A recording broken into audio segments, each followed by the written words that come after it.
Thank you so much for joining us today. I'm Mike Morris from the McKenna Center here in Keogh.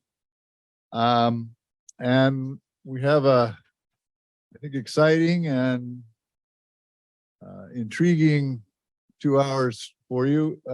Please feel comfortable if you grabbed a lunch, go on ahead and eat at your leisure. I want to briefly introduce who will be with us today. So, as I said, I'm Mike Morris in the McKenna Center, and my work focuses on poverty and entrepreneurship. With us today are Sophie Bach, who is a leading light around the globe in the area of social entrepreneurship. She's a professor at Indiana University, and Dean Shepard, who is certainly one of the most prolific, maybe the most prolific researcher in the field of entrepreneurship, and he joins us from the Mendoza School here at Notre Dame. Our third panelist, Susana Santos from Rowan University. Sadly, her mother's been quite ill with brain cancer and is now in her last days, and so she's had to fly back to Portugal. So I'm the cheap stand-in for Susana. Just in kicking things off, I want to familiarize everybody with two big initiatives we have here in Keogh. One is the Global Partnership for Poverty and Entrepreneurship, which is a portal that anybody can go to see what is the research at the poverty and entrepreneurship interface, what's being taught in this area, what are the leading edge community engagement programs around the world, looking at entrepreneurship as it relates to poverty. We do a number of webinars over each year. It's free to join. And the other initiative is called the Urban Poverty and Business Initiative. This is actual on-the-ground engagement program where we work with poverty entrepreneurs. Here in South Bend, we work with 70 low-income and disadvantaged individuals a year. And the model that we've used, we've expanded to 22 cities now, including 5 international cities. So it's quite an important initiative and lots of opportunities for students and others to get involved. And part of that work is the local program in South Bend. And I'd just like to introduce everybody to one of the entrepreneurs in that program who actually prepared your lunch for you today. This is Lakeisha Jackson. So.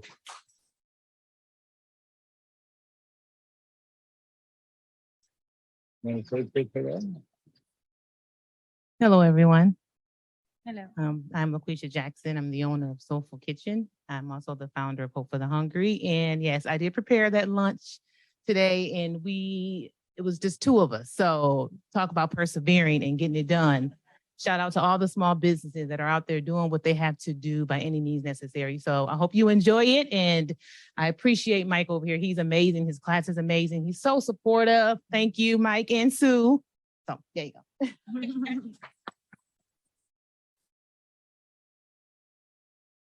More importantly, any of you doing any kind of event on the campus where you need food, Soulful Kitchen is ready, willing, and able to cater your events. So I want to just a few preliminary comments. First of all, we're talking about poverty. And so it's critical to recognize that poverty is not simply deficient or lack of income. It's a multidimensional phenomenon that includes everything from food scarcity to chronic health problems to physical insecurity to limited social networks to lack of dependable transportation, and the list goes on. And so if we're going to address poverty, it has to include solutions that reflect the multidimensional nature of poverty. An interesting question is, how does that multidimensional nature of poverty influence the ability to start a business? And we spent considerable time exploring that question. In entrepreneurship, we like to talk about the liabilities of smallness and newness, significant obstacles that every entrepreneur confronts. The question is, on top of the liabilities of being new and small, do the poor face additional obstacles? What we've done is synthesize these characteristics of poverty into 4 key factors that affect the ability of a low income or disadvantaged person to launch a business. So we label these the liabilities of poorness, suggesting in addition the liabilities of newness and smallness, the poverty entrepreneur faces an additional set of obstacles. And so these include literacy gaps, not just functional reading, writing, and numeracy, but technological literacy, financial literacy, economic literacy, business literacy. It includes a scarcity mindset where the person in poverty is having to make daily choices between paying the rent and paying a medical bill, which preempts the ability to plan, to think more holistically, to look medium term or long term. It includes significant non-business distractions. So it's tough to focus on a business when I'm about to get kicked out of my home, when I have an aunt who's moved in who's got a chronic health problem and I'm the primary caregiver, and on and on. And so the ability to focus is significantly compromised. And lastly, the fact that if you're poor, you have no safety net. And through the venture, through your network, there is no safety net. And so these 4 combine to produce, well, implications for a whole lot of things. These factors create a poverty mindset that can conflict with an entrepreneurial mindset. They affect opportunity horizons or the possibilities that somebody can see. Importantly, they affect the kinds of ventures that the poor often start. These are businesses that frequently suffer from what we call the commodity trap. It's a cleaning business, it's a lawn care business, it's a business that's undifferentiated from competitors where there's intense competition. It's labor intensive where the entrepreneur is doing all the labor. It's a business that has limited capacity. So it buys in small quantity, buys at retail to sell at retail. It's a business with low margins and low volumes. And the challenge is, how do you break out of this commodity trap and build a venture that can produce enough profit to change your economic circumstances? So with that predicate, let me move into Susanna's presentation. I'll do the best I can, but she's looking at insights from Spain. Our focus here is Europe, and insights from Spain, so developed economy context. And here you see the range of poverty rates from as low as 5.6%, but to as high as almost 18%, levels of poverty across the European Union in European countries. So a significant problem. And what's interesting is not simply the meaningful levels of poverty in these countries, but these poverty rates have not significantly changed in 50 years. The same is true in the United States. And so while billions and billions are being spent on poverty, providing a critical lifeline to the poor, the question of our current policies providing a pathway out for large numbers of people out of poverty is a more problematic issue. In Europe, unlike the United States, they also track something called at risk of poverty. So the share of people below 60% of the national median disposable income And here you can see in 2019 that about 1 out of 6 Europeans were at risk of poverty. And a year later, it was 1 out of 5 Europeans were at risk of poverty. So beyond simply people in poverty, a significant problem affecting as much as 20% of Europe, which is a pretty scary number. Is employment a pathway out of poverty? Well, employment rates in Europe amongst the poor are about 37%, or 8 times average unemployment rates in these countries. The challenge, of course, is that most of the jobs held by the poor are lower skilled, lower paid jobs that have no job security. So these are the first people let go when something like COVID happens, or other kinds of disruptions. And so employment itself can be a problematic solution in a current circumstance. And so there's also an interesting statistic in Europe that's tracked that is in work, I have a job, but at risk of poverty. And so the percentage of the population who has a job, but is, and here, Susanna shares this because her home country is Portugal. 11% of people who have jobs, are at work, are vulnerable in terms of their exposure to poverty. In that, so it's not enough to have a secure job to avoid poverty is the message. Here you see statistics for across the European Union in terms of at work risk of poverty, and you can see the range, but we focus here on Spain because this is where she did her research, where you can see 13.1% at work risk of poverty numbers.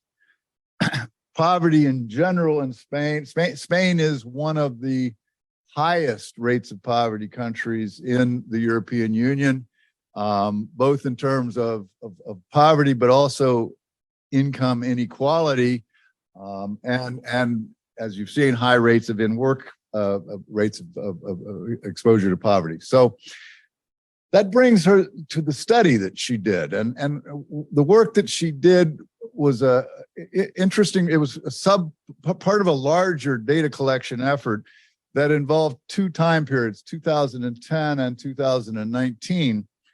And what she's interested in is how do characteristics of the individual and the pursuit of entrepreneurship represent a pathway into or out of poverty. So allowing for the fact that entrepreneurship could be a pathway out of poverty, but also allowing for the possibility that entrepreneurship could make you worse off, or at least maintain the status quo in terms of your poverty circumstance. So across these 2 time periods, there were 83 subjects that represented were people who reported poverty conditions. And so this is kind of a messy slide, but in essence, what she's doing is looking at a whole set of individual variables, the attitudes of the individuals, their behavioral intentions, their motivations,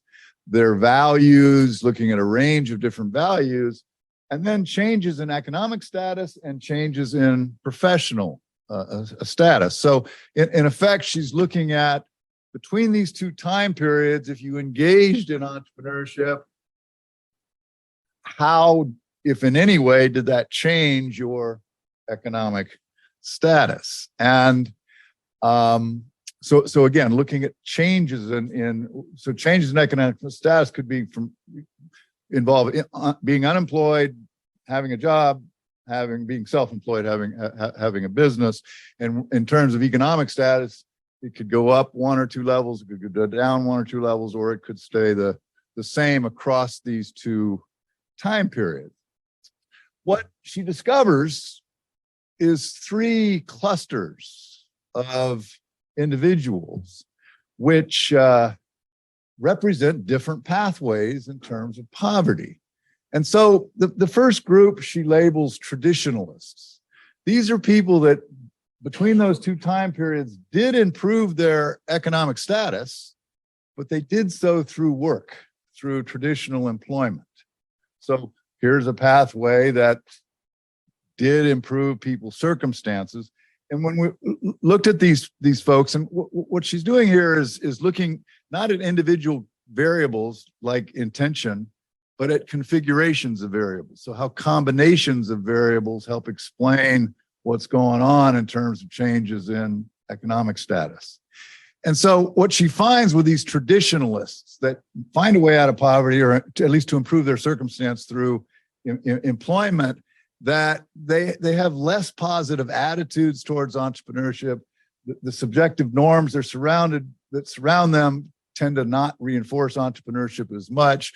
They have a lower sense of behavioral control or self-efficacy in their ability to impact, their sense of their ability to impact entrepreneurial outcomes. And when it comes to their values, they're high on more conservation related values. So these would be values that are concerned with things like security, tradition, conformity. The second group are she labels survivalists. Survivalists are people who, between these two time periods, move into entrepreneurship, but it's entrepreneurship that either keeps them poor or makes them poor. So it's not a pathway out of poverty. And with these survivalists, what she's finding is a somewhat positive attitude towards entrepreneurship, higher subjective norms regarding entrepreneurship, a stronger sense of behavioral control, but their motivations are different. Their motivations are more, I'm doing this because I have to, what Sophie will talk about in terms of necessity entrepreneurship. Value-wise, they're higher on openness to change, but more self-transcendence values than self-enhancement kinds of values, things like need for achievement. And finally, the third pathway that she's able to identify, third cluster of these individuals, are called transformers. And the transformers meaningfully improve their economic circumstances as a function of pursuing entrepreneurship. And here what we find is, so these are people who were unemployed in 2010, became self-employed in 2019. They're employees in 2010 or became entrepreneurs, or they were entrepreneurs and stayed entrepreneurs by and large. Very strong attitudes towards entrepreneurship, relatively high subjective norms regarding the value of entrepreneurship, average level of perceived behavioral control, but importantly, from a values perspective, well, first, from a motivational standpoint, very opportunity-driven kinds of entrepreneurs, not necessity-driven, and high in self-enhancement values. I think that's the most important aspect of the value picture here. And so the point is, yes, entrepreneurship can be a pathway out of entrepreneurship. It isn't necessarily a pathway. And that the issue here is, how do we reinforce and grow the pool of transformer kinds of entrepreneurs? Again, here we're talking about in Spain in a Spanish context.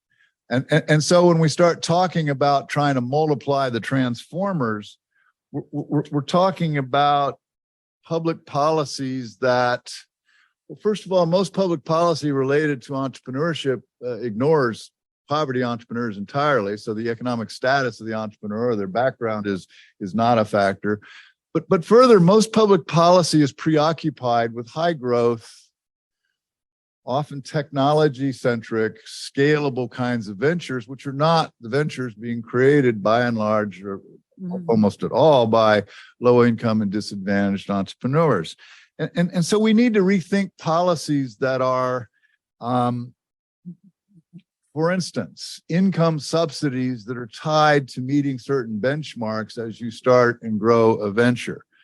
Vouchers, but not just vouchers for business services, vouchers for childcare, vouchers for transportation. At another level of change, we need to think about communities. And in the entrepreneurial world, when we talk about communities, we talk about entrepreneurial ecosystems. There's an entrepreneurial ecosystem in South Bend, and virtually every community in the world today talks about their entrepreneurial ecosystem. The problem is entrepreneurial ecosystems, by and large, ignore the poor. They also are preoccupied with a scalable, growth-oriented kind of venture. And so we need to reconceptualize these ecosystems. If we have libraries that are teaching financial literacy, we need to treat that as a critical component of the local entrepreneurial ecosystem. We need to focus more on mentors that come from the same kind of background, entrepreneurial mentors as the poor. We need to do things like the Urban Poverty and Business Initiative that I kicked off with in terms of a different kind of toolkit. Kinds of tools used in entrepreneurship education, like the lean startup, don't really apply in a poverty context. So I'm going to stop there and pass it to Sophie.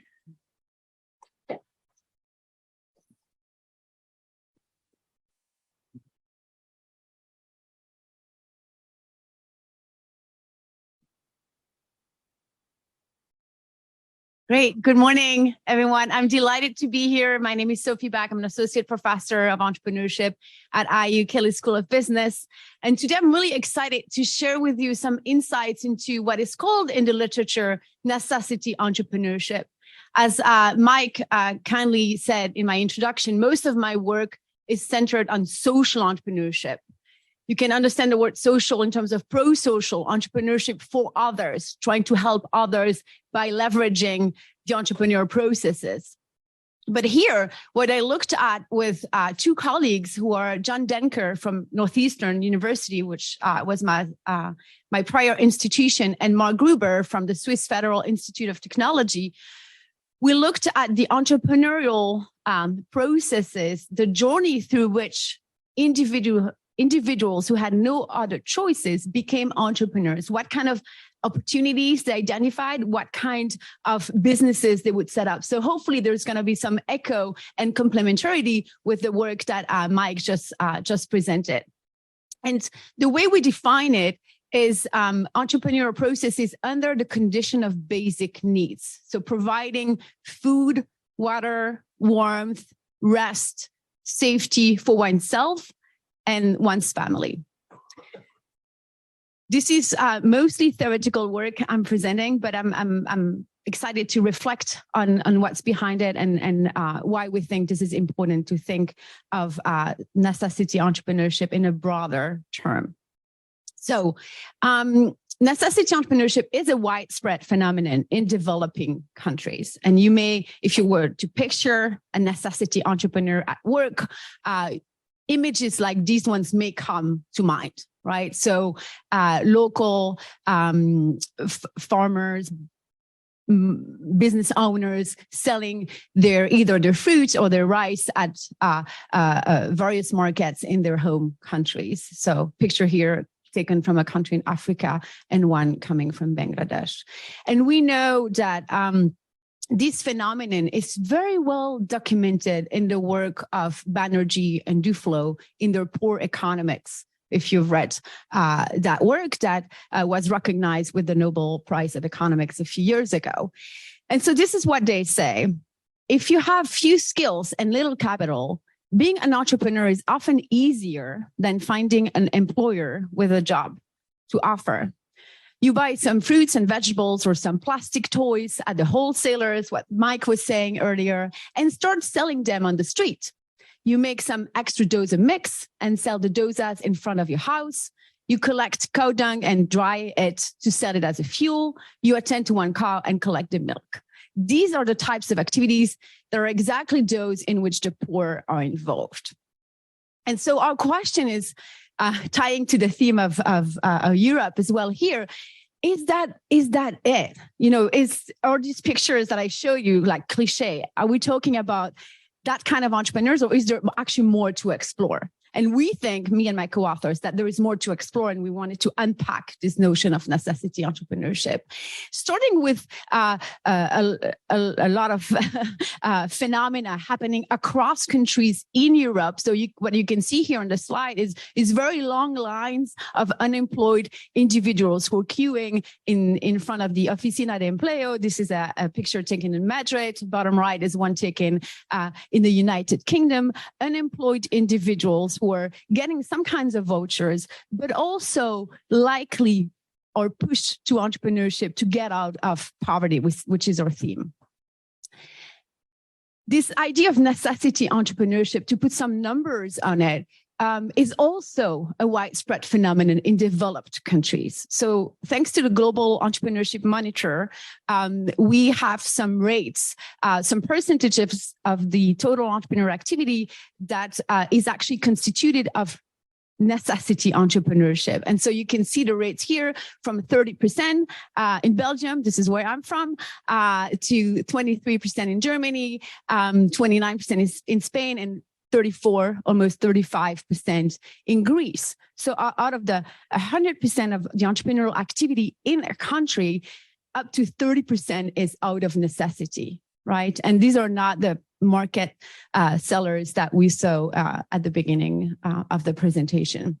And so if we take the example of Greece, a couple of years ago, almost a decade ago, huge GDP reduction, skyrocketing increases in the unemployment rates. The economic activity was being stalled across sectors, from manufacturing to marketing, communications, tourism, and so on. And two-thirds of these jobs were not recoverable. So what do these people do? Well, they had to do something about it. Mike talked about the individual kind of motives that are driving these individuals to engage in different pathways of entrepreneurship. Yes, they ought to do something because of the financial losses, because of the emotional pain that is accompanying the exclusion from meaningful participation in the economic life, as was titled in some of the newspapers articles. And so documented in the New York Times is this high proportion of unemployed individuals still in Greece who started businesses, right? So that just kind of moved by itself. But what the little excerpt here is saying is many Greeks with scant opportunities in demolished private sector and employment at a record of 28% are starting businesses, right? And so our question, our research motivation is like, what kinds of businesses? What's their processes? We've studied a lot the poor, maybe a lot, maybe not enough, as Mike pointed out, in developing countries. But what about our developed countries where there's a lot of need as well? So we wanted with this piece, and I'll present which piece this is about, a stark contrast with the traditional depiction of entrepreneurship. We didn't have the chance to meet all of you. I don't know what your backgrounds are, what you know about entrepreneurship, how much you know, how little you think you know about entrepreneurship. But entrepreneurship is oftentimes celebrated as a heroic activity, and we have these Silicon Valley images. But these necessity entrepreneurs that I've met in some other empirical research I've conducted in Cape Town, South Africa, they're not matching this heroic Silicon Valley picture. We're talking about a different kind of animal. So let's study it as entrepreneurship scholars. It seems it's important, in particular, because their businesses usually have limited growth potential. This was Mike's point. So if we think we know things about entrepreneurship, if we have theories on entrepreneurship, do they apply to these necessity entrepreneurs, or do we have to, maybe have a broader horizon? They also replicate the opportunities and the businesses that they see. Oh, you're selling these water, Jean. It's a great idea. I'm going to do the same because I have all of these cognitive kind of restrictions, the liability of poorness that Mike presented. And so I think it's a great idea. I'm just going to do the same. I'm not thinking further because the need is immediate.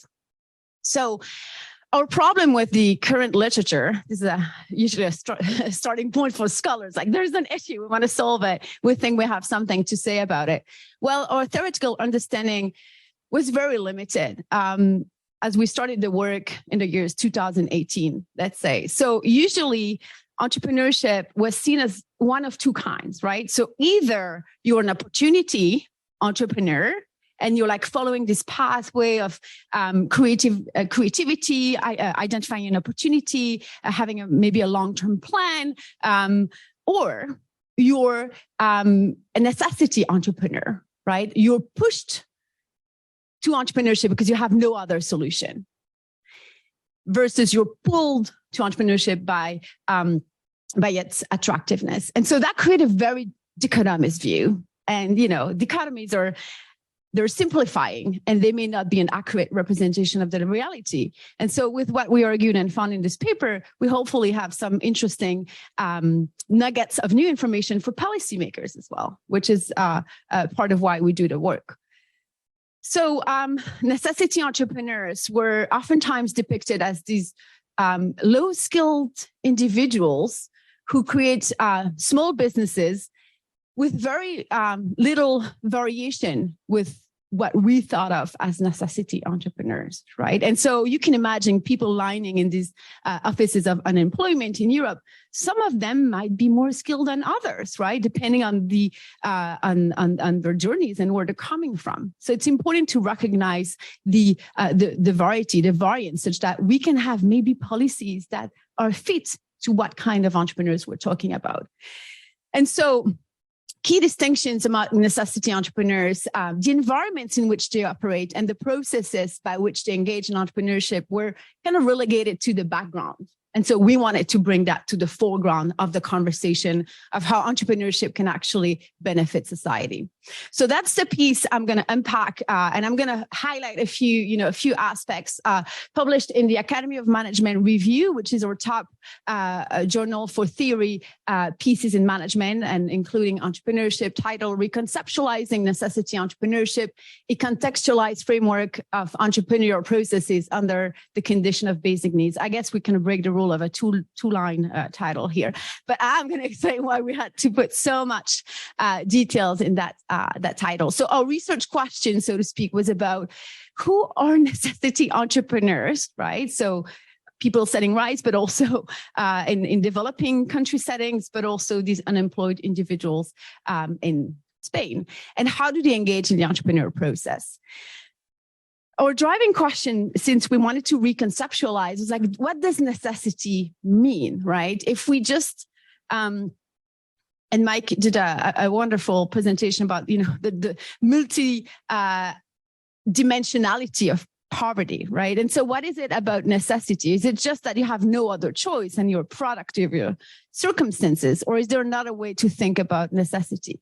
So we went back to the roots of the word, found some interesting nuggets there, in particular in terms of necessity as being related to the need. And so what is the need that is driving them, these necessity entrepreneurs? If other kinds of entrepreneurs are driven by an opportunity, what is their need? Need out of poverty, need out of unfortunate circumstances, maybe natural disasters. I know Dean may touch on that in a little bit. What we propose here is to go back to motivational theory and use the concept of basic needs to set a boundary, an elemental boundary condition around this idea of necessity. And so these entrepreneurs are engaging in entrepreneurial activity. They're creating a business, a venture, for the main purpose of fulfilling their own and their immediate family's basic needs. And these are the needs that are physiological in terms of food, water, warmth, and rest, as well as safety. We're not saying that they don't have any other needs. We're saying that what's driving the entrepreneurial action is these basic needs. And so our argument is that, and I think that complements nicely what Mike was saying, is these entrepreneurs will likely engage in a very different process that those entrepreneurs that are really well off to start with and are pursuing higher level needs.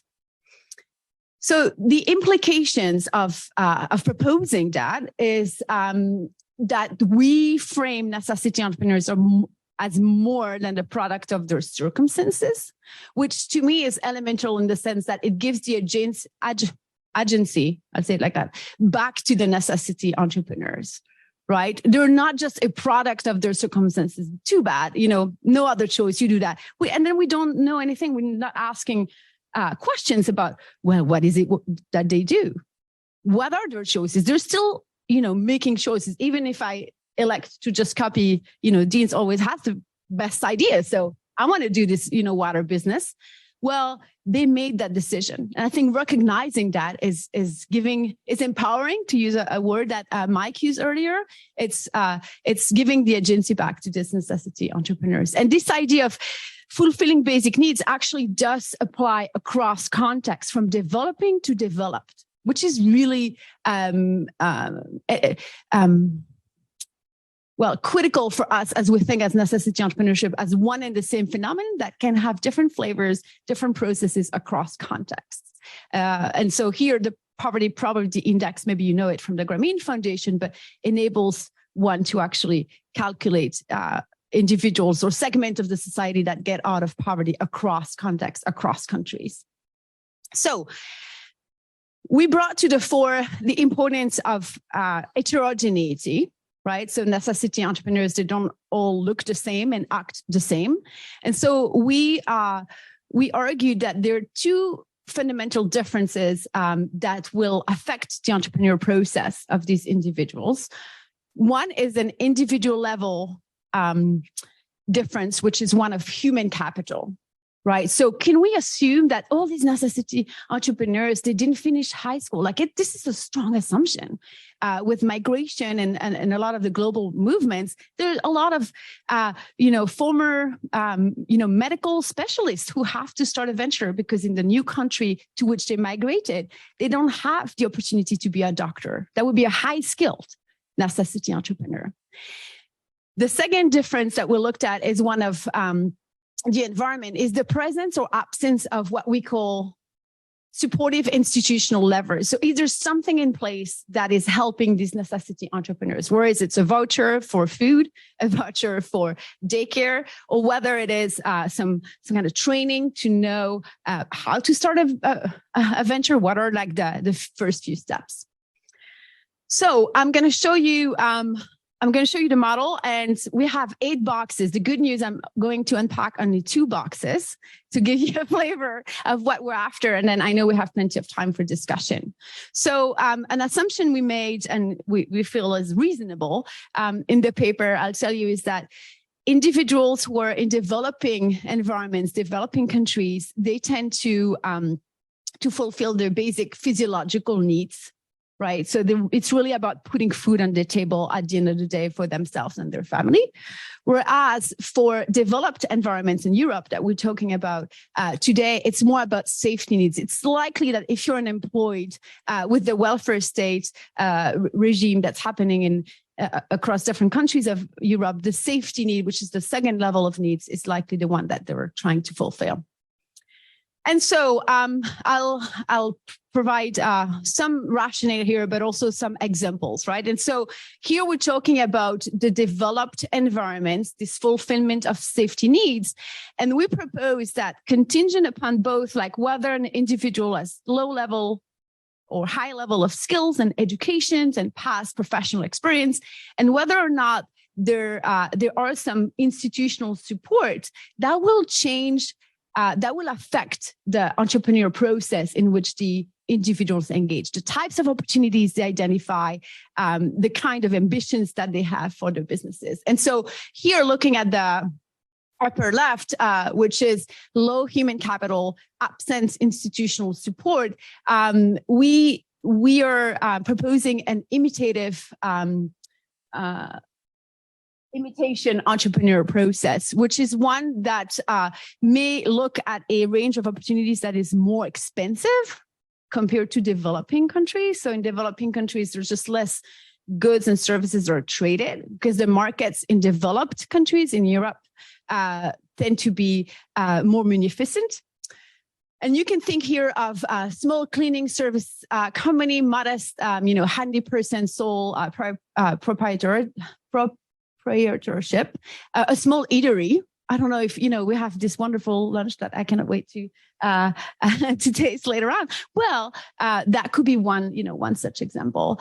And then, the flip of that is this high human capital presents entrepreneurial institutional support, where we've seen necessity entrepreneurs develop quite sophisticated services, such as a web design firm, or construction engineering, custom glass manufacturing. So pretty elaborate businesses that were kind of building on the high level of skill sets that these individuals were endowed with by past experiences and their journeys in life.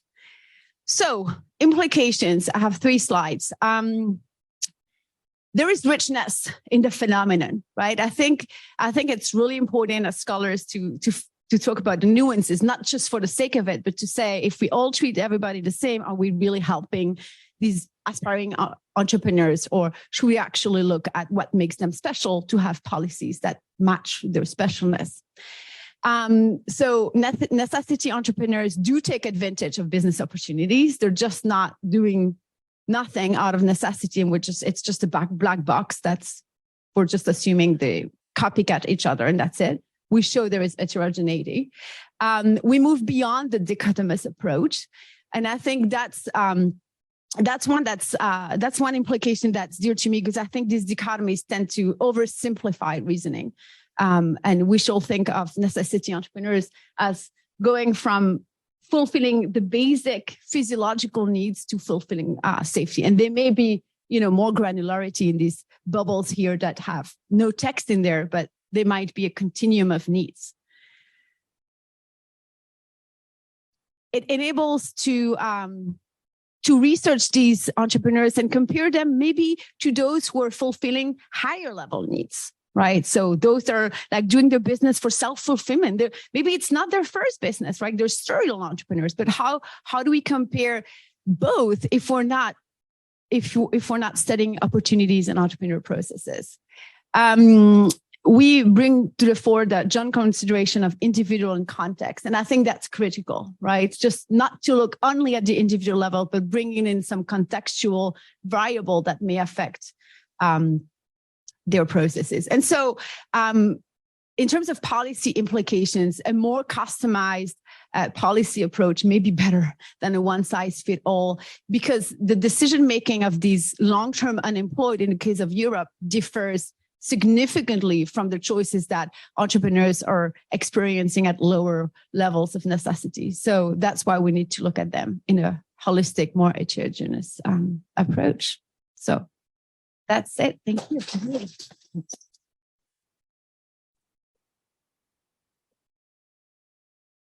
Hello, everyone. When I first arrived today, we had a big decision to make, whether to sit up here or sit down there. And I was glad that we sat up here, because I got to see all your faces when Shatikwa got up to speak. Needless to say, you don't quite look the same when a professor gets up to talk. But hopefully my research, is this the right way? Yeah, hopefully my research gives voice to people who are engaged in entrepreneurship under these adverse circumstances.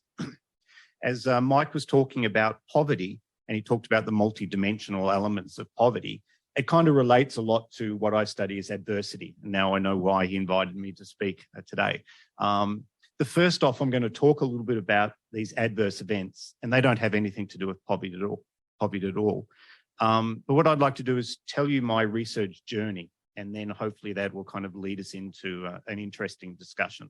So it's not just one study, it's multiple studies, different samples of people facing adversity. It started when I go back to Australia every year, every winter. So the Australian summer for my birthday. And it's always very, very hot. And we're having a party for my birthday. February the 7th was the party, but my birthday's on the 8th. And it was like 120 degrees that day, and the wind was blowing incredibly. And Dad kept going in and outside the house. And I said, "What's up?" And he said, "Shirley's alive, Shirley's alive." And he's talking about my auntie Shirley, his sister, who lived in country Victoria. And they had a massive bushfire in country Victoria, and many people lost their lives. And for the people who didn't lose their lives, they lost a lot, they had physical injuries, they had psychological devastation, and also they were financially ruined. And my Auntie Shirley luckily was down at the in the community centre playing bingo, because if she'd stayed home, she would have died. She'd lost her house, lost her property, lost her, dogs and horses, and lived with my mum and dad for, I think it was 8 months after that. And so why I tell you that story is it got me interested to say, well, here are these people that are suffering. And what was interesting is when we study entrepreneurship, we study really is the pursuit of opportunity for gain. And we normally think about gain as profit. And here I wanted to think about, we found these people that were creating new ventures within the matter of hours or days in order to be able to alleviate people's suffering. We can think about that as a gain. If I can alleviate people's suffering, that's a gain. And when we talk about the opportunity, we can talk about, well, they created these new ventures in order to pursue the opportunity to alleviate people's gain. And when we normally talk about how people create new ventures, it normally takes months and sometimes years. And here people are creating it within hours and within days. And the people who were creating the ventures were also victims. So they were also the locals who had also lost their houses and who had also lost their property and had all this financial devastation. And so they created these new ventures to help their local community reestablish itself. And then we found actually in doing so, they actually improved their own personal functioning as well. So in helping others as what we call compassionate entrepreneurs, they were actually able to improve their own life and their own functioning. But of course, that was a developed country and the resources were available. What the local ventures had to do was kind of customize these ventures, customize these resources in order to be able to alleviate suffering. So my doctoral student at the time said, we should study the earthquake in Haiti and we should go down there. And I said, good idea, but how about you go down there? And so he went down there and collected data. And again, he found in the aftermath of this natural disaster, the locals there created ventures in order to help other locals. And I think that was a fascinating context. But what we were doing there is we were thinking about adversity as an event. All right, so things are going along well, an event hits, and we face this major disruption, this major adversity. What I'd like to talk more about today is more what I call chronic adversity. So there was not an adverse event, it was good, and then there was an adverse event. It's always been adverse, right? So some people are actually born into adversity. So what does entrepreneurship look like in that particular situation? I mean, what opportunities are they pursuing? What ventures are they creating? And what is the gain that they're trying to gain? Moving beyond just this notion of profitability. So we have a series of studies. The first one I worked out with a friend of mine through all of these, Vinit Parida, who's from Mumbai. And I said to him, rural India is a very resource poor environment. So why don't we go there and have a look at what happens there in terms of invention and creation of businesses? And because we often think about entrepreneurship as the importance of having resources and resource slack in order to be innovative. But here, I think we're looking at the old saying, necessity is the mother of innovation. So what does it mean to say that necessity causes or generates this sort of innovation? And we found this local notion called jugaad. It's similar to this kind of the French word bricolage, which is really, you look at the resources you have at hand and you make do with them by combining them and using them in different ways. And jugaad was something similar, and that's what we developed in this first study. And so this here is a picture of jugaad, some sort of transport vehicle. Here's a cooktop and a lock. And here's like an irrigation machine. So he rides his motorbike to work and then he hooks his motorbike up to pump water, right? And so we said, look, aren't these fantastic, all these innovations? And other professors, which we face through the review process of publishing these articles, would say, that's not innovation because the firm doesn't achieve a sustainable competitive advantage. Innovation is only when the firm can gain, and this is not true innovation. because it's not sustainable, it doesn't give the firm an advantage, other people can imitate it. And we said, yes, but that's the point, right?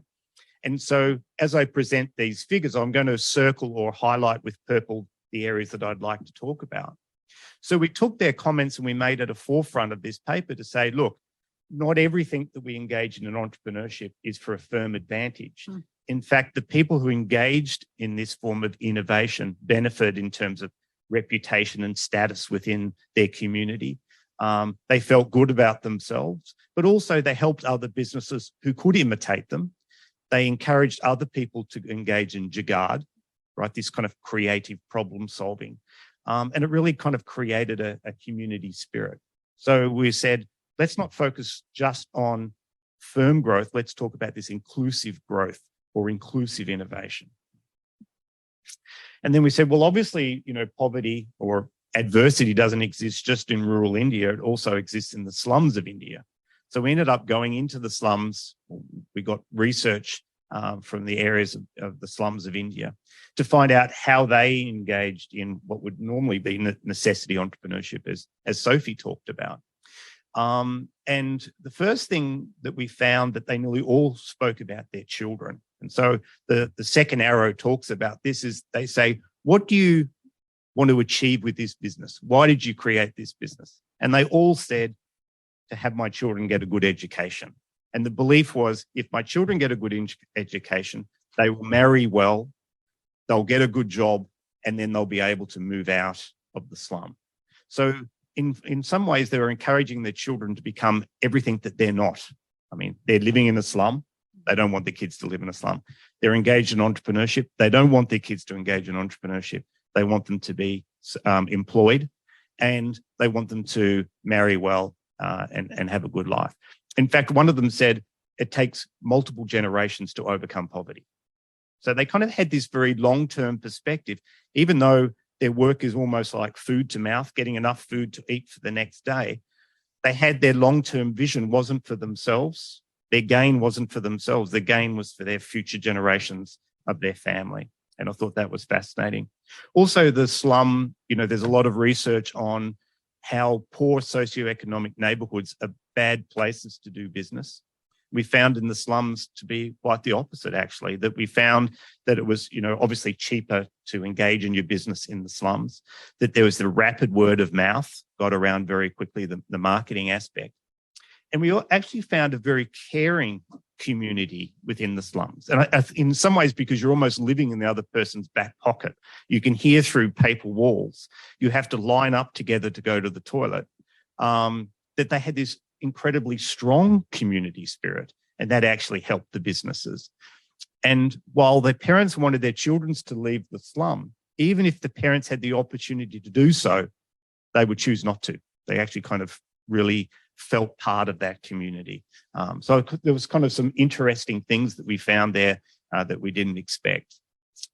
Then we also looked at poverty. I don't think we're allowed to call them refugees, apparently, but the Palestinian, I'm going to call them refugees in Lebanon. If you're younger than, I think, 35 years old, the chances are you were born as one of these refugees in Lebanon. Right?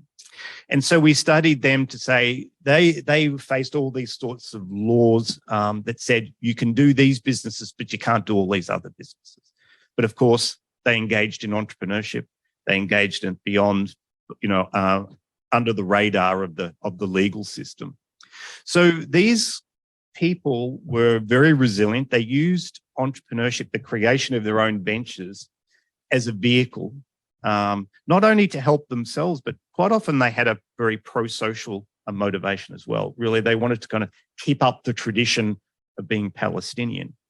But what was interesting about this group is they had multiple identities. They saw themselves as Lebanese, they saw themselves as Palestinian, they saw themselves as refugees, and they had all these different multiple identities. Some of them kept separate, and they were resilient in some regards. They were creative problem solvers. They were self-reliant. But the ones that were able to engage with the local community were actually able to use those different identities at different times to promote their business, but also made them feel a lot more satisfied with their life because they were able to kind of blend in. They felt like they belonged. Then we went back to rural India, and a lot of the time entrepreneurship programs are deemed a success if the number of students in your class create a business. And I always thought that was a little bit strange because we should actually capture how many students that come into your class who choose not to create a business because you've educated them for them to realize this is not for me. Mhm. And I'd say that's a success, right? So here we had the chance where women in a very patriarchal area in India went to what's called the Barefoot College, although I was meant to keep that secret. Just forget that I told you that. To this college in this paternalistic place, and they were given entrepreneurship education, but at the end they were required to go and set up these solar panels back in their villages, and that would be their businesses, and the businesses were quite successful. And so we thought that that would be great. This would be a huge success story, and for many of them, it was a huge success story. But for some of them, they were actually worse off than they were before they engaged in entrepreneurship, because the entrepreneurship education really said to them, these are all the things your life could be. These are all the things that you could have done. And they started to regret the life that they had had. Right? And then when they engaged in creating the new venture, it wasn't all that they'd hoped it would be. So in some ways, the entrepreneurship education had created a false hope and created a dissatisfaction with their life that they didn't have previously. So in many ways, it helped many women incredibly, and we documented that. But it was interesting to note that, by raising this thing about what you could be, they become dissatisfied by looking back. And that was a concern and something that we need to consider when engaging in entrepreneurship education. Then I met a doctoral student in Finland, and he was an engineer from the Niger region of Nigeria, petrochemical. And he told me about this notion about bunkering. And so bunkering is where the oil refineries are off the coast, and they bring the big pipes on land. And bunkering is where people go in and they puncture a hole in the pipe and they steal the oil. And then they take the oil and they put them over these big vats, and they heat them up and they capture the kerosene and the different elements as they come off. And so you can imagine, it's an environmental disaster, and it's also very dangerous to engage in. So, we kind of tried to look at why do they engage in these particular behaviours, especially when it destroys the environment and it actually harms the community. And it was interesting because, they would say that it's partly the result of their adverse circumstances and that they have no control over that adversity. Yet at different times, they talked about how they did have agency. Right?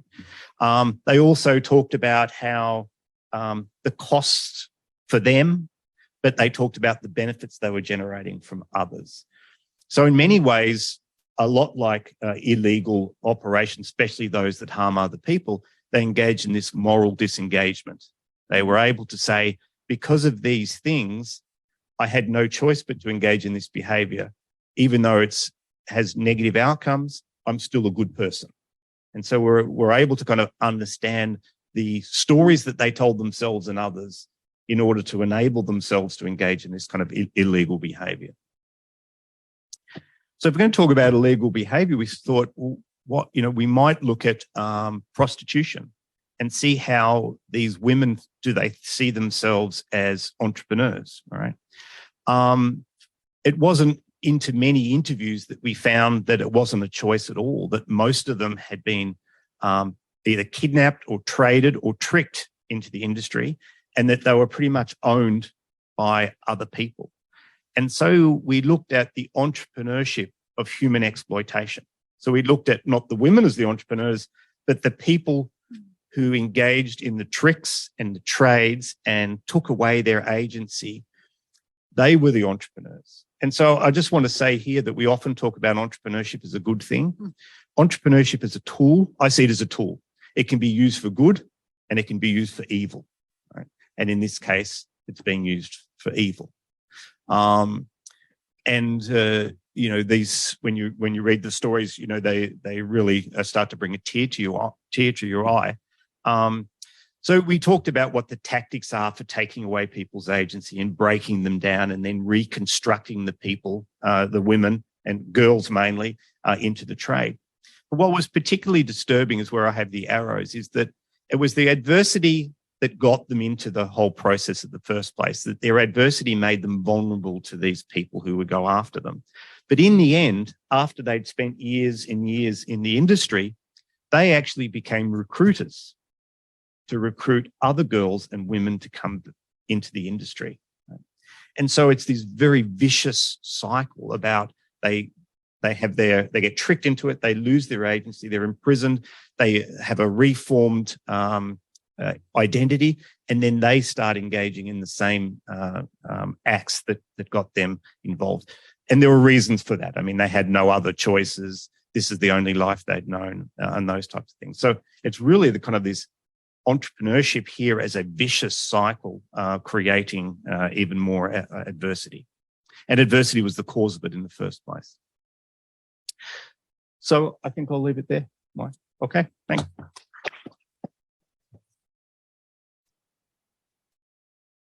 So I don't think it's on, is it? Should be on. Clemens is going to join us and moderate a discussion, and we welcome questions from all of you. Okay, good. Yes, we share this. Okay. Wonderful. Good afternoon, which means it's after 12 now, right? Thank you, dear speakers. Good wishes for Susanna. Very sorry that she cannot be here. So I thought we do this in 3 rounds. First round, I would invite the panelists to talk to each other. If you have any comments, I saw some nodding and some smiling, not much, reservation, but that's okay. The second round, I would ask a question or two, and then we open it to the audience, which is you, which means you have about 10 minutes, 30 seconds to think about questions. And the questions would be posed in a polite but provocative way. That's fine. So, Mike, Sophie, and Dean, thank you so much. This was really eye-opening and fascinating. Do you have any comments for each other? Having listened to the different types of inputs, also coming from different angles, mentioning different countries and contexts. Maybe Sophie, any comment you may want to express? Sure. Yes, and I do actually have some. So good. I have a comment, an observation for Mike. I realize that we've been talking a lot at the, somewhat, mostly, I will say, at the individual level, right? All of us. And I think my comment will tie your both presentations. I really appreciated how at the end, like you had these pathways with like, what can we do to find more transformers, right? And so you mentioned 2 things that kind of caught my attention. One was the importance of communities and ecosystems. And that really showed up in the work, empirical work that Dean has conducted across various settings, right? This idea of, we're talking about individual entrepreneurs, but there is a lot of the community supporting, impeding, depending on the situation. And so I think the comment I want to make is that thinking of communities when we think of poverty and this individual entrepreneur action is actually a must. And I'm glad we had 2 speakers here alluding to it. I've done some separate work on communities, but that helps me kind of connect the dots, right? So the importance of looking at a community level to understand what's going on when we talk about entrepreneurship and poverty. And the second aspect that was actually on the same slide was this, and you didn't fully expound on, and I don't know if you want to do it. I know Susanna couldn't be here. This idea of empowering access, right? So you looked at how institutions could, provide different kinds of vouchers, and then you had a part of the slide was about empowerment of access of these individuals. And here again, I think we should talk more about or research more about how individuals are being, how their voices are being heard. I mean, you did it with your interviewing, but when we talk about entrepreneurship out of poverty? To what extent are we including the communities in the dialogues? Do we understand bottom up what they're after, and so on? So that's how your two presentations resonate with me. Thank you, Sophie. Mike, please. Well, thank you for that. I profoundly believe in the role of community, and the challenge is that entrepreneurship as a piece of the puzzle is largely ignored at the community level. Even in South Bend, concern about housing and lead and paint and food deserts, but Dean mentioned this term bricolage, this idea of taking advantage of the resources at hand. The resources at hand is the community, and so to me the issue is two-way. One, how do we, I talked about the liabilities of poorness, but the other important construct is the power of poverty, and how poverty, if you're in poverty, you inherently have a life of setbacks. And so resilience becomes a very strong capability, and resilience is part and parcel to the entrepreneurial journey. And if you're in poverty, you inherently have to be creative about how to not pay this bill while you pay this bill, or deal with this crisis while you and put food on the table and so forth. And some of the challenges that we see is that these life skills that poor have when they start businesses don't translate. They're not applying the same kind of things that allow them to survive as in life to the way they grow their ventures. And I think from a community standpoint, the issue is both how we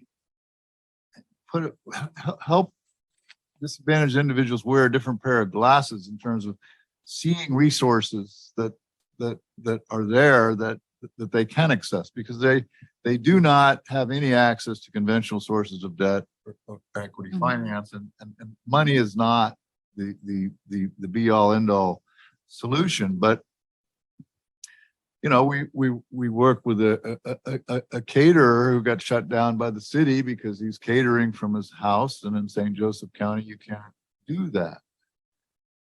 Well, it turns out virtually every church in South Bend has a kitchen, and they only use that kitchen a day or so a week.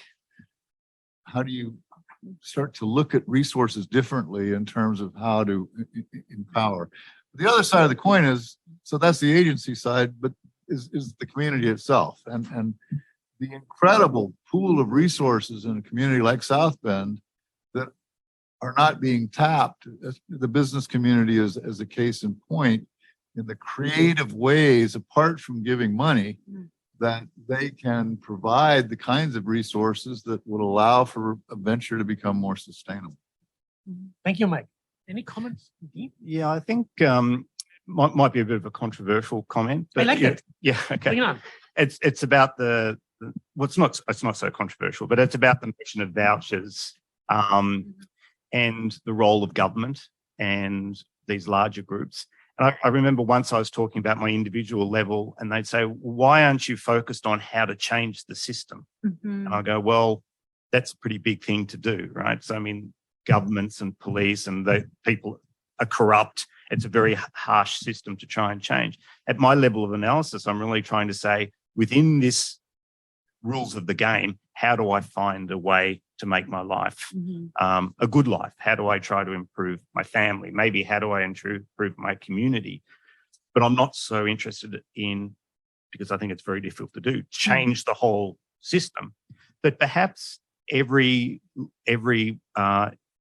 venture and every entrepreneur starts to puncture a little bit of a hole in the wall that's keeping us in these kind of adverse circumstances. But I'm sure there is good research to say this is how we should change the whole system. It's just not where I focus, because I think if we'd known how to do it, we would have done it. Thank you. May I ask two questions? The first question, these are two C questions. The one is about context and the other is about competition.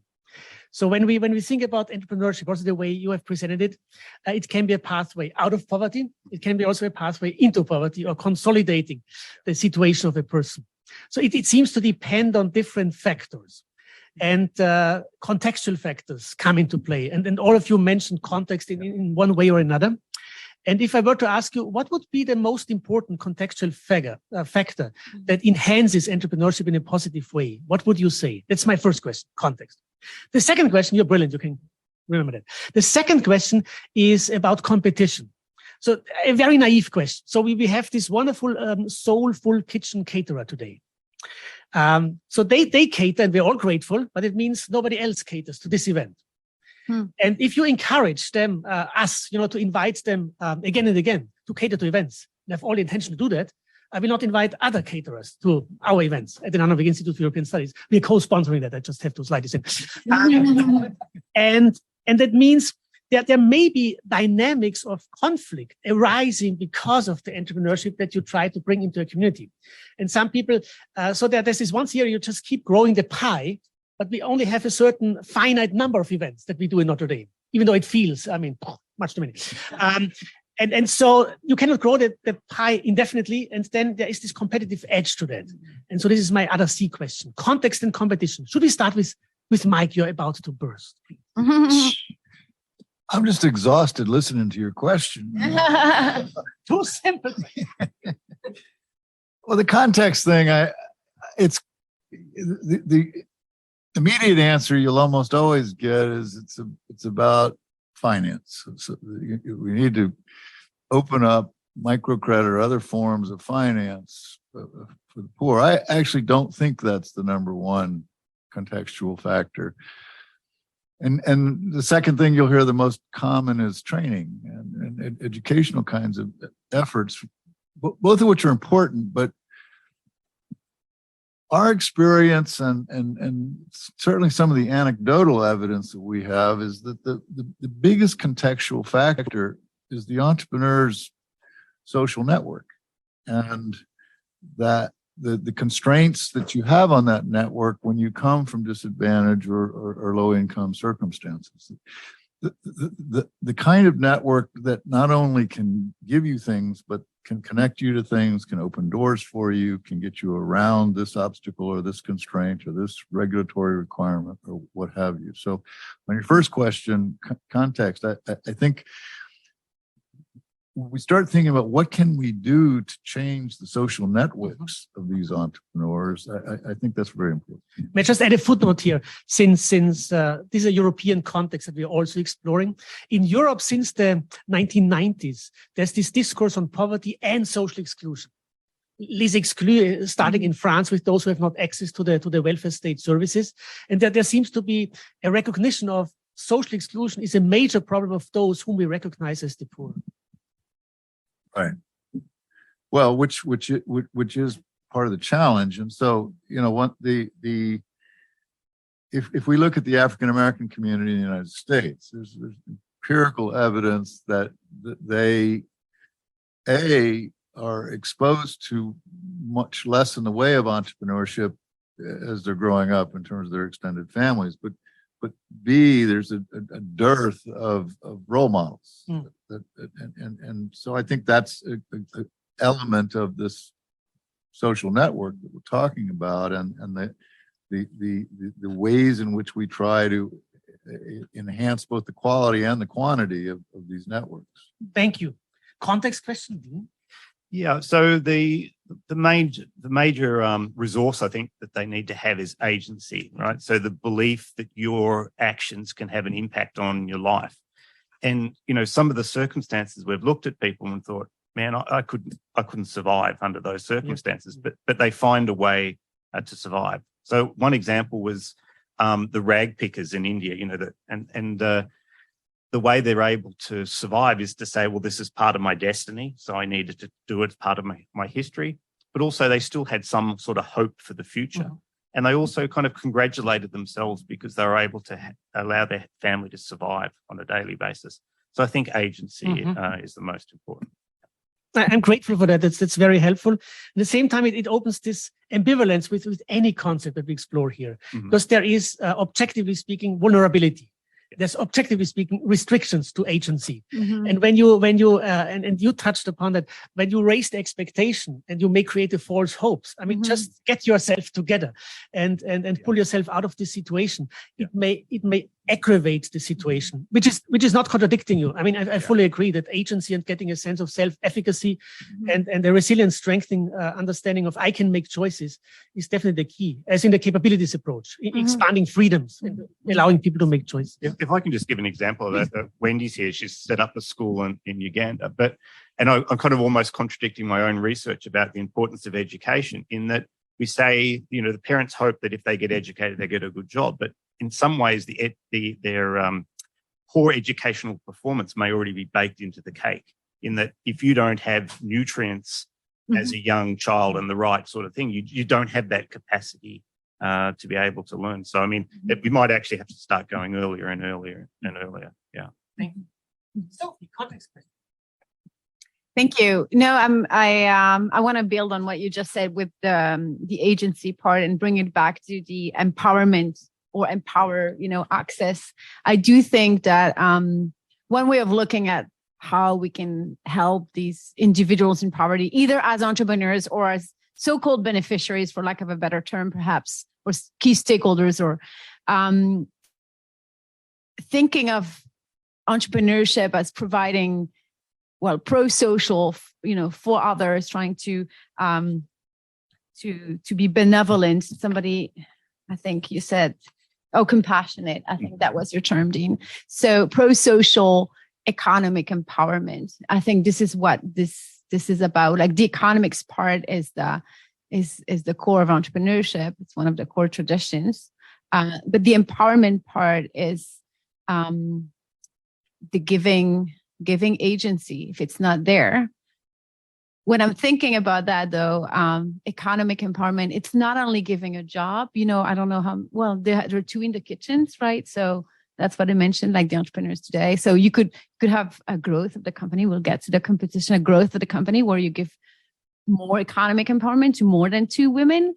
But it could be educational empowerment or, the food more like kind of basic. But I think this idea of empowerment is very strong, even though my thinking on the term, this is where I stand, I'd love to have a conversation. I think it also assumes a recognition of power differential, but you don't want to impose that one has power and one is lacking, from some power. But I like this idea of thinking of entrepreneurship as empowering in those circumstances. Thank you. Social networks, agency, and empowerment as the key contextual factors. And then, should we have the same order, or should we mix it up and have Dean first and then have Mike at the last with my competition question? Dean, why don't you start with the competition? What was the competition question? She had to look up the word compassion. No. So Yeah. I had to see competition. That's not in my active word treasure. Yeah. So the way I understand it is, if you have a certain market, and you entrepreneur enters this new market, he or she will take away from existing market segments from other entrepreneurs. It may create new conflicts, and it may even challenge the social exclusion dynamics a little bit. And it may create desolidarizing, that's not a good word, dynamics where the poor may be in community, but then all of a sudden they see each other as competitors. Yeah, I think you use the example of the kitchen here, right? So let's take that rather than the one in the developing world. I think, you could say there's kind of externalities. So I support someone and then there's a negative effects to someone down the road. I think you could drive yourself crazy thinking about all of those kind of possible things. I think a general rule is really, am I doing a net good? I don't think you can eliminate all the potential costs that may arise from supporting one business versus another, but just try and do it some sort of net good. That's the way I think about it. Yeah, no, thank you. I just wonder whether there's any research on the negative effects of having a successful business set up and the social costs that come with it. I think that's where I was coming from. There's some argument that the poor launching ventures just fosters hyper competition, which marginalizes potential returns for all of them. But I don't necessarily subscribe to that. There are scholars who talk, for instance, about there being some natural rate of entrepreneurship in an economy. I question that concept as well. We all would have argued 20 years ago that there's just no scope to go to 7-Eleven and find 9 different kinds of water, bottled water for sale. And yet the marketplace is supporting that kind of fragmentation of the marketplace. The interesting thing I find about the low-income entrepreneurs that we work with is, and we saw this in South Africa, but we see it here. When the entrepreneur says, well, why should I do that? And he says, well, it'll allow you to beat your competitor. And the responsibly, why would I want to beat my competitor? He's my neighbor. He's a fellow community member. And so I think there's by and large, I think there's a different ethic about competition as well. So I think I've thought of my answer now because it's along those lines. I think it's along those lines of that paper where the reviewers kept saying you don't get a firm advantage from this, but it's to think more about inclusive growth and inclusive innovation. And so the unit of analysis could be the individual, but it could also be the community, and it's not the firm. And so when we talk about competition, we're thinking about success at the firm level, but there are other levels that we need to think about. Yeah. My Catholic heart, yeah. Sophie, any comment on that? Yes, along those lines, actually. So this is great. I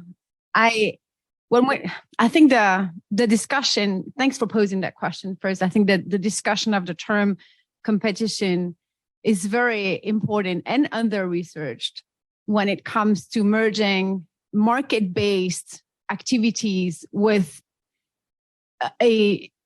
not only an economic gain, right? Like a social gain that can be for others in my social entrepreneurship work, or for oneself and my family, these entrepreneurs in poverty that we're talking about.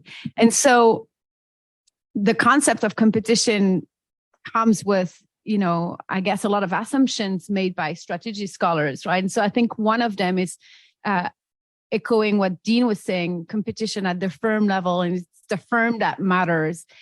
Very much so under the assumption of value appropriation, right? So the value that matters is the economic one, and I want to appropriate the larger part of the pie. And I'm thinking more and more about value distribution, right? So you create value as a firm, you try to appropriate, but are you trying to maximize the appropriation? Or you're just trying to appropriate enough such that your neighbor can have a little bit of the pie as well. And so I think we're going towards like different kinds of assumptions, revisiting assumptions of core strategy elements. And the other assumption, I think, is the one of, who are the players? Like, what's the industry? And again, I think it's more complex when you weave in the society element into it. It's not only the baking or the cooking, business or industry. It's the one of social inclusion, women empowerment, right? And so you have more lenses through which to view your industry. The social industry could be the women empowerment. The business industry is the cooking, right? And so I think it's just a very rich area for more research. And there's a parallel issue, Clemens, we don't focus near enough on in our research or our policy. And that is, we have to talk about what entrepreneurs create. And our argument is entrepreneurs create 4 different kinds of ventures, which we label survival, lifestyle, managed growth, and aggressive growth. The challenge is the conversation and even the question you ask, I think, assumes that we're talking about firms that are inherently striving to grow. The large majority of firms don't expand, don't grow, but can generate a return that to me can make a dent in poverty. Excellent. I open it up now to the not yawning audience. If you introduce yourself briefly and ask your question, thank you. Hi, I'm Neil Kane. I'm a faculty member in the ESTEAM program here at Notre Dame. I've got a quick comment and then a question. My comment is when you talk about agency in response to adversity, it sounds very similar to the literature about Holocaust survivors. And it's widely held that the people who had hope for the future and didn't see themselves as victims were the ones who prospered. But my question primarily for you, Dean, is in the talk about what was going on in India. You characterized entrepreneurs as people who take advantage of the resources available. But Howard Stevenson's definition of entrepreneurship is the pursuit of opportunity without regard for resources that are available. So which is it? Yeah, I mean, it's both, because you start off by pursuing the opportunity without thinking about the resources necessarily, but then you need to access resources. And Howard Stevenson would say that as well. But also the way that he thinks about entrepreneurship is very much the opportunity sort of notion of entrepreneurship rather than the necessity side. And so he's more along the lines of entrepreneurship benefits when you have more, when you get access to more resources, and less about necessity is the mother of innovation type of entrepreneurship. But I don't think he would argue against resources. I mean, they eventually need to access resources. It's just your mind is not constrained by your lack of resources. And in this case, in the poverty context, I think that's also the case, that those constraints not only don't stop them from thinking about opportunities, it may actually encourage them to think about opportunities on how do I overcome these kind of social constraints in order to improve my life or improve others' lives. Yeah. Thank you. Josh Inderle. Yeah, my name is George Enderle. I taught international business ethics in the Mendoza College for many years, and my question is about the role of human rights in entrepreneurship. Professor Shepard said entrepreneurship is a tool. It can be used for good or for evil. And so I think today we do have the Universal Declaration of Human Rights and also the UN Guiding Principles on Business and Human Rights, which give us a direction. Can you elaborate a little bit what does that mean for entrepreneurship in general, but also necessity entrepreneurship? Necessity can mean many things, as Professor Bach told us, but what is the role and importance of human rights in that context? Thank you. Maybe Sophie, you start, and then Dean, and then Mike. Yes, great question. A framework I use and I've seen used is not necessarily the human rights, so I should get myself more familiar with this one. But there is the Sustainable Development Goals as well, right? That portray as the most urgent goals, 17 goals for a society. The first one, I'm sure you're familiar with them, the no poverty, but, access to basic education, basic healthcare. So I don't know if they fit in the human rights framework. The connection I see is that there is more and more entrepreneurs that are venturing, creating a business to address specifically the shortages that we may have in our societies across any context when it comes to providing all of these basic human rights in terms of food, education, healthcare, and so on. So the connection is in terms of motivation to venture. You'll see that in business pitches, right, at competitions, entrepreneurs saying like, I'm doing this because I want to address that issue. That's maybe seen as very ideational. Then you have the next step, more like down the road, like do they achieve, and what is the change, and is it positive or negative? Like what's the sign of the delta, as Dean was saying? That's the connection I see. Thank you. Yeah, I suppose I only get to that in a roundabout sort of way, in that I think you can study things from a top-down process. And I think the notion of human rights is a top-down process, in saying, here are the rights, now we need to be able to have everybody achieve those human rights.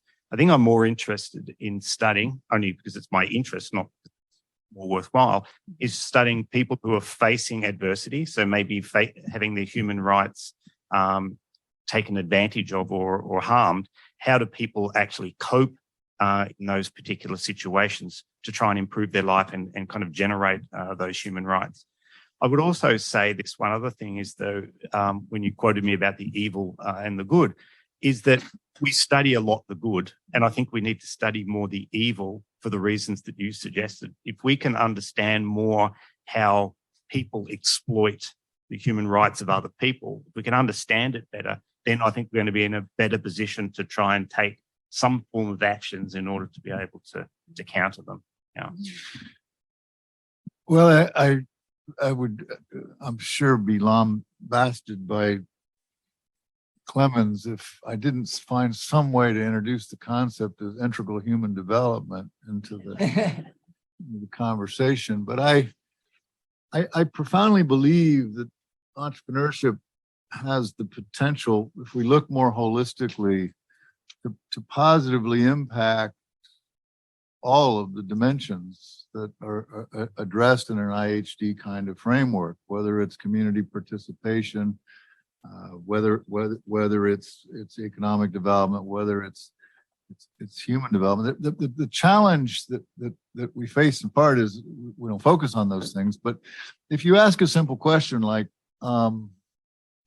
if more low-income people start ventures in neighborhoods in South Bend, does crime come down?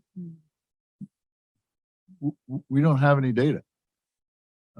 Do school completion rates go up? Does community pride change? So we're not measuring those kinds of social outcomes. I think that's an important frontier. But the challenge with entrepreneurship is when you start a business, and many are unregistered, but if they're registered, there's no box that anybody checks to say, I'm poor. And so if you ask more rudimentary questions, like how many ventures were started by low-income people in the state of Indiana last year, nobody knows. What's the success rate of those ventures? Nobody knows. The data doesn't exist. We're starting to collect that data as part of the UPBI initiative, but I do believe there are some anecdotal studies that talk about human capital development outcomes from the venture creation experience, and some of these other positive externalities. I don't question that there may be some negative ones as well. Mm-hmm. Thank you, Professor Swiker. Right. Michael Swiker, the executive director of the Pulte Institute for Global Development here in the Keough School. I just want to pick up a little bit on the point that you made, Dean, because I think it's really interesting, this idea of, entrepreneurship and doing everything you can with what you have and sort of, creating what you're able to versus structural inequalities. And you talked a little bit about it's really hard to get larger systematic change and, maybe a bit more direct to focus on this. I guess my question is, because I think a lot of this is about, how we deal with inequalities, and this idea of inequality, I think, is really important. I guess in your field and kind of examples, have you seen much focus related to entrepreneurship and the structural inequality elements? And then even examples of coming together as entrepreneurs to make larger structural changes in the inequality space. And I guess really this point of intersection between entrepreneurship and inequality, I'm really interested in. Well, I know Sophie will have a good answer for that. Just to lead you in to make your answer seem even relatively better than mine. There is an area of research and entrepreneurship called institutional entrepreneurship, and it's how do we change institutions, which is very much that structural element that you're talking about.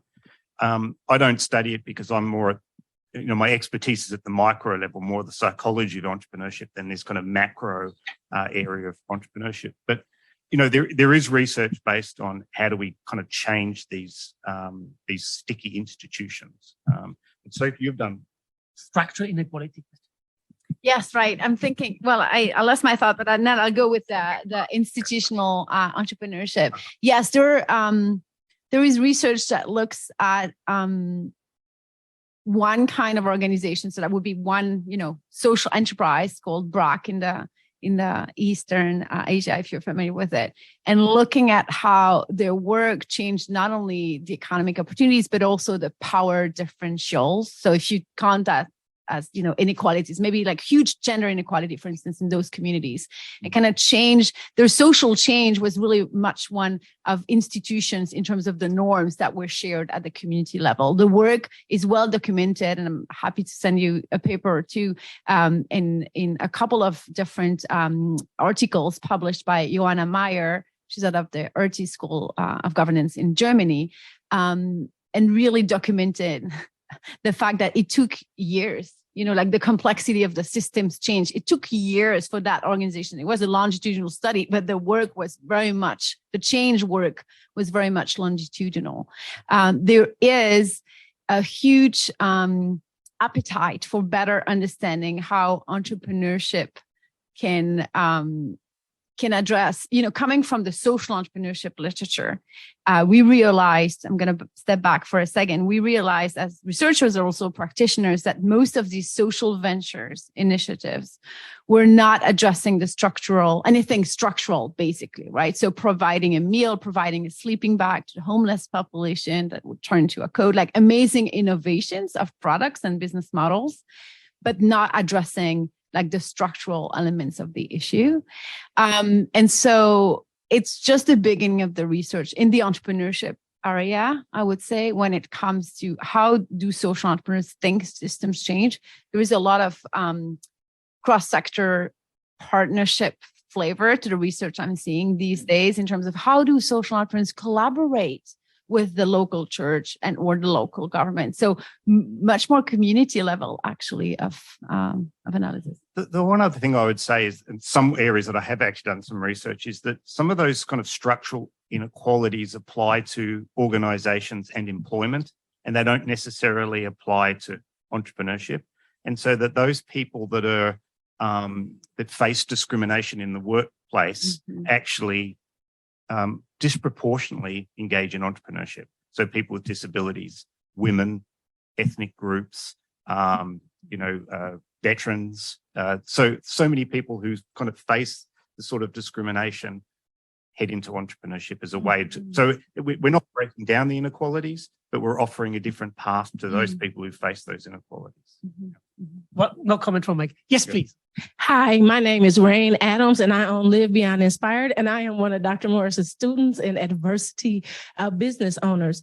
And I have a question because, I have two questions. I recently graduated with my MBA, and so it kind of changed my mindset about entrepreneurship because I learned more of a business side of it. And I was just curious, would that help if people that were learning how to be entrepreneurs understood business better? And then also too, do any of you view poverty as a symptom of something bigger, maybe such as cultural norms, social norms, different things like that? Thank you. So business side of things to be known, and poverty is a symptom for something else. Maybe Mike, you start. Well, yeah, I certainly think business education is we've seen an explosion in entrepreneurship education. That it's the fastest single growth area in a university setting across the globe. It's you get a PhD in it, you get a master's degree, and it's started to filter into the high schools and the middle schools. But even here, if you look at the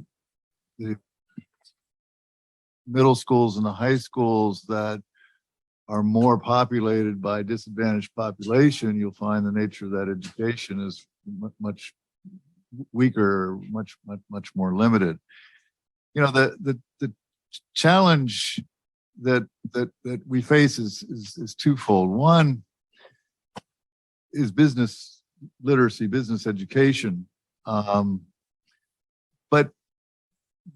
to me, the more vexing issue is this concept of the entrepreneurial mindset and how we help to nurture and develop that mindset in people in adverse circumstances. And that mindset comes right up against things like a scarcity mindset, things like significant non-business distractions. And part of the problem is the way we've always conceptualized the mindset is around growth and innovation as opposed to around bricolage or some of the other things that Dean was talking about, other kinds of skill sets. And that all leads me to what you see that's exciting in terms of entrepreneurship education is this whole movement in the direction of competency-based learning. And so the question mark then becomes, what are the relevant competencies when we're dealing with individuals trying to start businesses from conditions of adversity? Thank you. And maybe the question about poverty is a symptom of something else. Sophie or Dean, any thoughts on that? Yeah, no doubt, but I don't have an explanation for it. Can I just answer the first part of the question? Yes. That's all right? Yeah. It's a recount. Because that's closer to what I know. I don't understand all these macro forces, but I try and find my way given them, is that entrepreneurship is often known as the person has to be a jack of all trades or a Jill of all trades. So unlike employment where you can specialize as part of your organization, entrepreneurs have to perform many different tasks, all the tasks, and they have to juggle them continuously. So understanding all aspects of business becomes even more important as an entrepreneur or self-employed or creating your own venture than it is as an employee where you can be highly specialized. So I agree, and you're probably doing all of these tasks yourself now. So.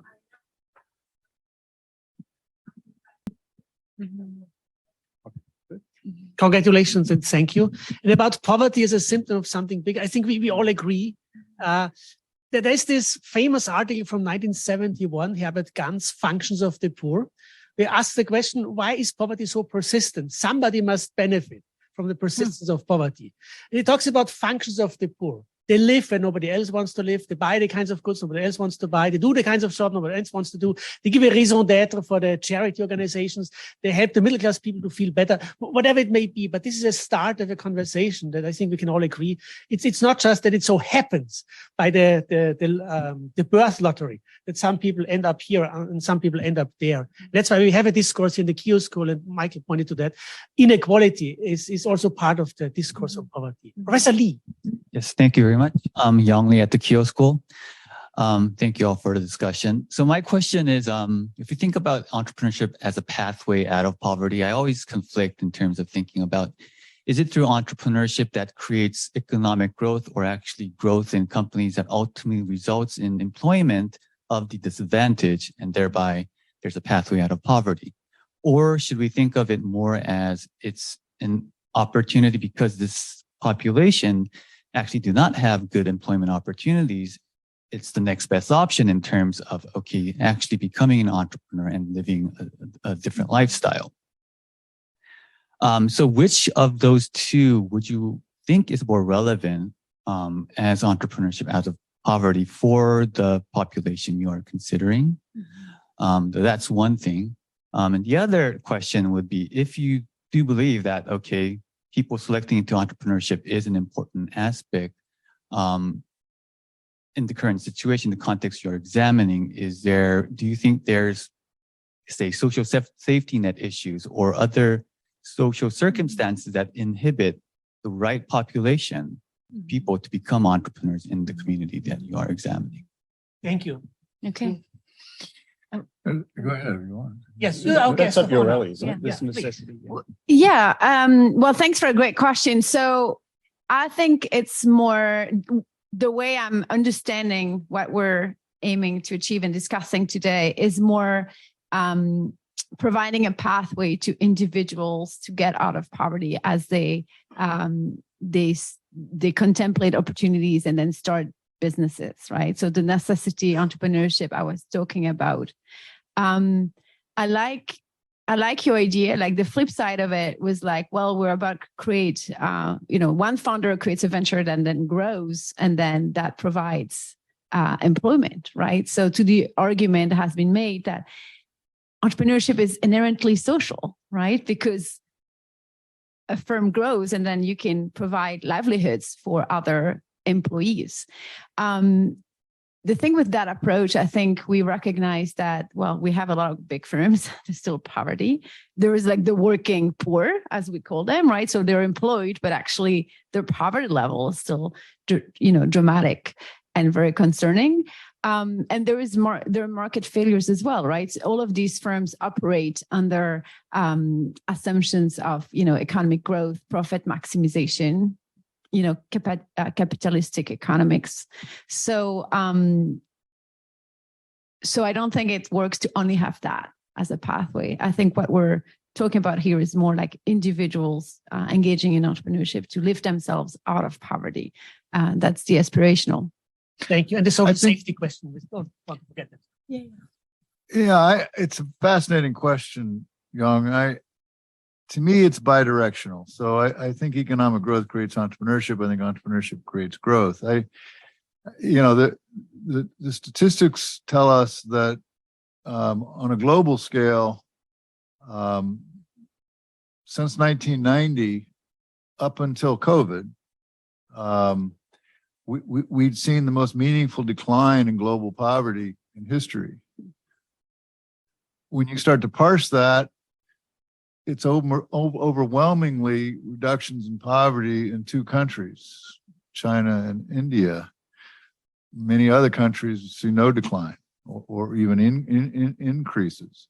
So what's going on in China and India that ain't happening in these other countries? Well, there's a lot more entrepreneurial activity in general. There's a lot more dynamic growth happening in general. So economic growth fostering entrepreneurship and fostering poverty reduction.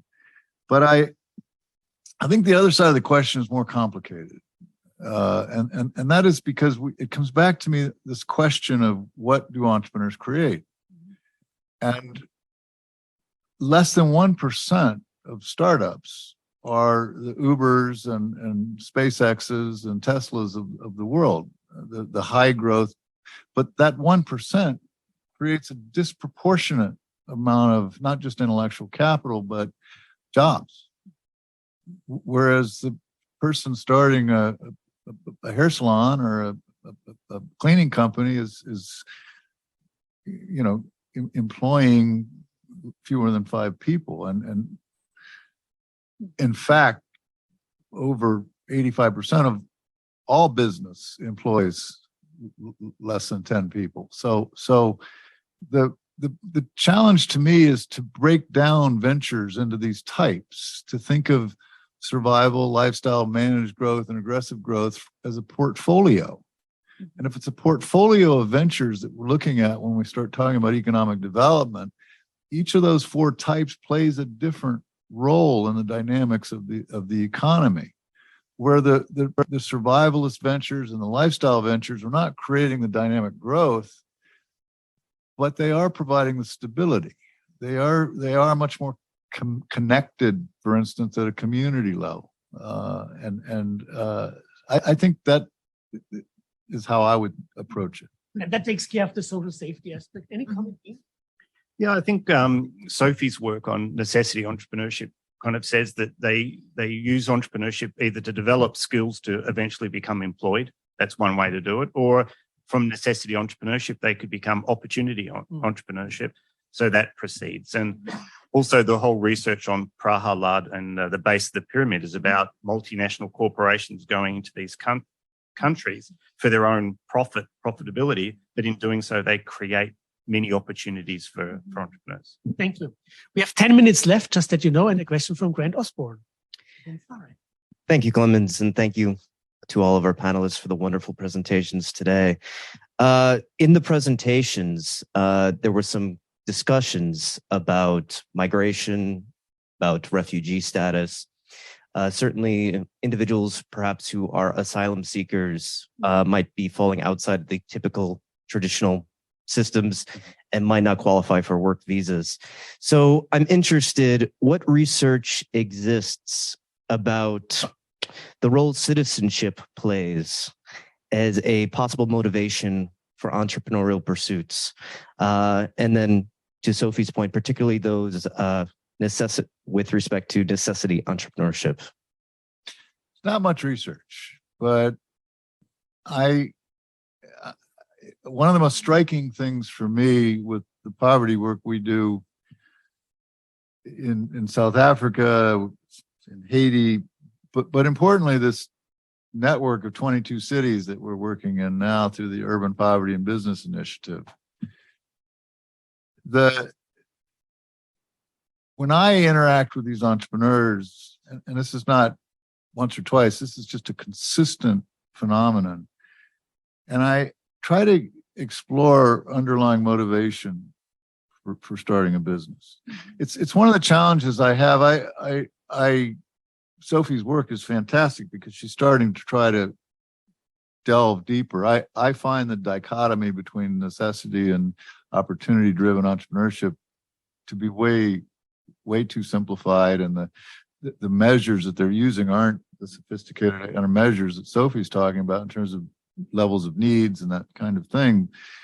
But what I find disproportionately is so-called necessity entrepreneurs often have an opportunity in mind and have growth in mind. And but now I've lost my train of thought. Citizenship, migration. Yeah, the dominant ethic when we talk to these entrepreneurs, the dominant ethic, not the occasional, not the number one is it's not I want to get rich. Mm-hmm. It's not I want to make an income. It's more often I don't want to work for somebody else, so I want independence. But the dominant ethic is I want to make my community better. I want to hire people that look like me. I want to stabilize my neighborhood. It is an overwhelming sense that I get consistently in working with these entrepreneurs. Any other brief comment on citizenship, entrepreneurship? Brief comment saying that I'm just finishing a study that looked at migrant social entrepreneurs and the work that they do creating a social enterprise to help others in their communities that are also migrant. And so this idea of community not always to me as geographically bounded, right? So it can be, but I think there are other levels to it. One such is identity, right? So these communities of identity, and do we identify as, migrants from one case is Iraq going to Spain. That's one example. And so we found those different pathways, and one of which is not only, being my own boss and working for my community, but also becoming a role model, right? So these kinds of inspirations that we see emerging in these migrant entrepreneurship. Thank you. Sector. The last question goes to Farid. Oh, wow. My name is Fire. I'm an MGA student at the Kyo School. I wanted to know more about so what can be done to support some of these necessity or poor entrepreneurs. And you mentioned from, let's say, the government's perspective, they could offer, let's say, vouchers, or you also mentioned a little about microcredit extensions. Yes. But I wanted to know more what the development sector, especially what the NGOs can do, because mostly they're kind of targeting the same population, but for other things. So they're trying to alleviate poverty through, let's say, food vouchers directly or through other extension services. So I was wondering, what can NGOs and the development sector do to alleviate or to improve the lives of these entrepreneurs? Thank you. 1 minute per person. Yeah, I think the mistake. So if I'm a low income person and I want to start a business, I'll walk into a small business development center or into some other help organization, and they'll say, well, you got to write a business plan.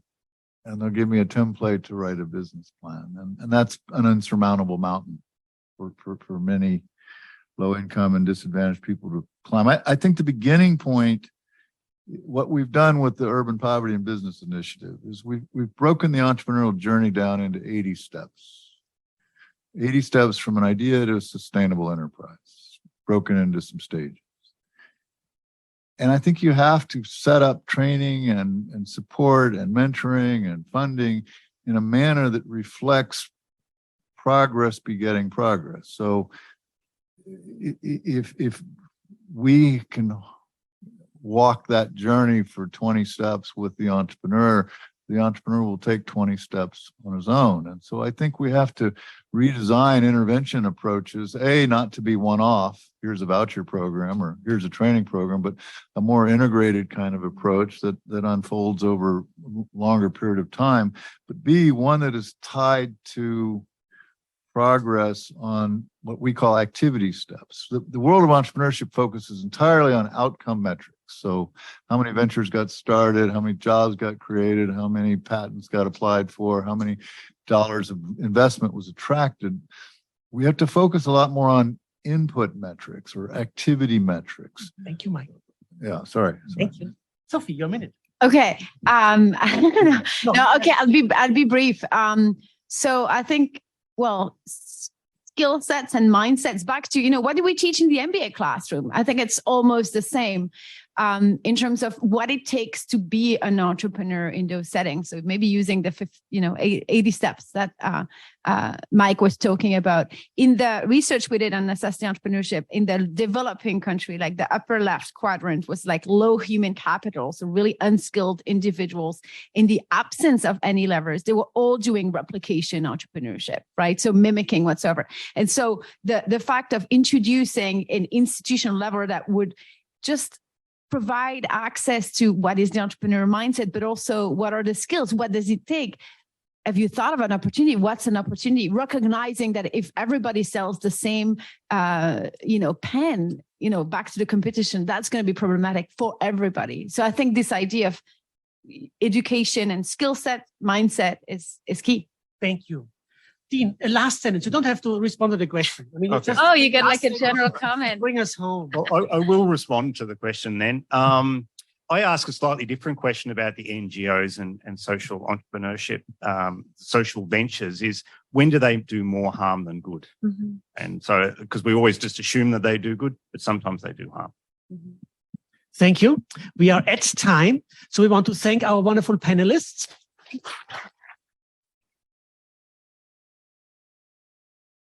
We want to thank all those who prepared the food and who served the food and who ate the food, that's you, as well as the co-sponsoring institutions.